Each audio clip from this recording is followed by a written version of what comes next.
મારું નામ છે ચાવડા જીતેન્દ્રસિંહ પ્રતાપસિંહ અને ગામ લાકરોડા. અત્યારે 11 વીઘા ઘઉંનું વાવેતર કરેલું છે ટોટલ, અને એમાં 5 તળિયામાં 5 થેલી ડીએપી વાપરેલી હતી અને 1 થેલી આશીર્વાદ ગોલ્ડ વાપરેલું હતું, અને તેનું રિઝલ્ટ સારું મળેલું છે. અને કપાસના વાવેતરથી અત્યાર સુધી લઈને મેં આશીર્વાદ ગોલ્ડ વાપરેલું છે, અને એનું સારું એવું ગુણવત્તા સારી મળી રહી છે અને રિઝલ્ટ બી સારું એવું મળી રહ્યું છે. અત્યારે મારા ઘઉં આ બીજું પાણ ચાલુ છે અને 1.5 મહિનાના ઘઉં છે, એ તમે જોઈ રહ્યા છો, બરાબર. તો મારી દરેક ખેડૂતોને ભલામણ રહેશે કે આશીર્વાદ ગોલ્ડ વાપરવું સારું રહેશે. હું અત્યારે આશીર્વાદ ગોલ્ડ જે વાપરી રહ્યો છું, જે રાસાયણિક ખાતરોને અંદર મિક્સ કરીને વાપરું છું.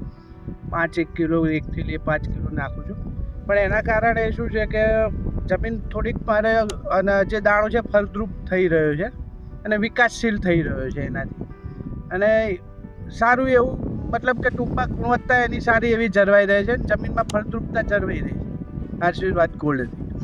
અને આપણા જમીનમાં પોષક તત્વોનું પ્રમાણ જરૂરી પડતું હોવું જોઈએ, જે આશીર્વાદ ગોલ્ડના અંદરથી કાર્બન આપણને પૂરતા પ્રમાણમાં મળી રહે છે, જેથી કરીને પાકમાં હિતાવહ રહે છે. હું પોતે બી જે યુનિવિયા કંપનીનું છે આશીર્વાદ ગોલ્ડ, એ મેં પોતે બી વાપર્યું છે અને એનું સારું એવું રિઝલ્ટ મળ્યું છે. આપ સૌને બી હું સર્વે ખેડૂત મિત્રોને ભલામણ કરીશ કે આપ સૌ બી આશીર્વાદ ગોલ્ડ વાપરો અને મારા જેમ પાકમાં ગુણવત્તાપૂર્વક પાક લો.